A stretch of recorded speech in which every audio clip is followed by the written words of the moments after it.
తాజా 30 సినిమా హీరోలు హీరోయిన్లకు సంబంధించిన వార్తలు మామూలుగానే జనాన్ని బాగా ఆకర్షిస్తాయి. అలాంటిది హీరోలు తీసుకున్న కట్నం వార్తలు ఇంకా బాగా ఆకర్షిస్తాయి. ఈ మధ్య హీరోలు తీసుకున్న కట్నం లెక్కలకు సంబంధించిన వార్తలు సోషల్ మీడియాలో చక్కర్లు కొడుతున్నాయి. వీటిలో ఎంత నిజముందో ఎంత అబద్ధముందో పార్టులుగా పరిశీలిద్దాం.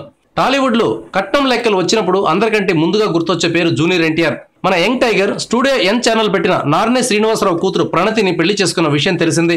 ఈ పెళ్లి తర్వాత Narne Srinivasarao studio N channel ను అమ్మేశారు. ఈయనకు హైదరాబాద్ తూర్పు ప్రాంతంలో ఈస్ట్ సిటీ అనే పేరుతో పెద్ద రియల్ ఎస్టేట్ వెంచర్ ఉంది. చాలా కాలం కిందట Narne Srinivasarao east city venture వేశారు.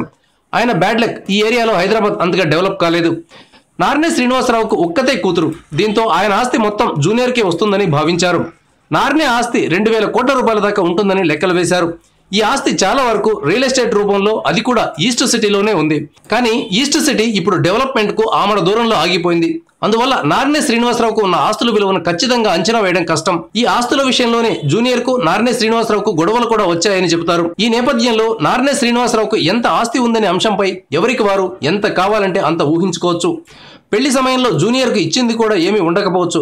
మహా అయితే ప్రణతికి బోలెడని నగలు పెట్టి ఉంటారు. నార్నే శ్రీనివాసరావు తదనంతరం ఆయనకు ఎంత ఆస్తి ఉంటే అంత జూనియర్ కు దక్కుతుందన్నది ఒకటే వాస్తవం. ఇక్కడ మరో ముఖ్యమైన విషయం, నార్నే ఆస్తి మీద బ్యాంకు లోన్లు ఎంత ఉన్నాయో తెలియదు. బ్యాంకులకు కట్టాల్సింది పోను మిగిలేది నికర ఆస్తి. బోల్డెన్ని ఫ్లాట్లు, అపార్ట్మెంట్లు, కమర్షియల్ బిల్డింగులు కనపడినంత మాత్రాన అవన్నీ ఆస్తులుగా అనుకోకూడదు. వాటి మీద బ్యాంకు రుణాలు ఏ మేరకు ఉన్నాయో కూడా తెలుసుకోవాలి. Assets minus liabilities is equal to net worth అనే అకౌంటింగ్ సూత్రాన్ని గుర్తుపెట్టుకోవాలి. ఇది జూనియర్ కట్నానికి సంబంధించిన లెక్క. ఇదే సిరీస్ పార్ట్ 2 లో రామ్ చరణ్ కు వచ్చిన కట్నం లెక్కల సంగతి చూద్దాం.